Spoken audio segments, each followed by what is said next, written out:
ಒಂದು ವಚನ ಗಾಯನವನ್ನು ಮಾಡ್ತಾರೆ, ನಂತರ ನೀವು ಮಾಡಿ. ಓಂ ಶ್ರೀ ಗುರು ಬಸವಲಿಂಗಾಯ ನಮಃ. ಸರ್ವರಿಗೂ ಶರಣು ಶರಣಾರ್ಥಿ. ಸೂರ್ಯನುದಯ ತಾವರೆಗೆ ಜೀವಾಳ, ಚಂದ್ರಮನುದಯ ನೈದಿಲೆಗೆ ಜೀವಾಳ. ಜೀವಾಳ ಕೂಪರಟಾವಿನಲ್ಲಿ ಗೂಟ ಜೀವಾಳ, ಒಲಿದ ಠಾವಿನಲ್ಲಿ ನೋಟ ಜೀವಾಳ. ಸೂರ್ಯನುದಯ ಸೂರ್ಯನುದಯ ತಾವರೆಗೆ ಜೀವಾಳ, ಚಂದ್ರಮನುದಯ ನೈದಿಲೆಗೆ ಜೀವಾಳ.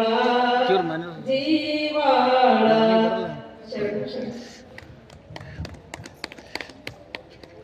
ಕವಿತಾ ಅಕ್ಕವರಿಗೆ, ಸಾರಿ ಶಿವಲಿಂಗ ಅಕ್ಕವರಿಗೆ ಶರಣ.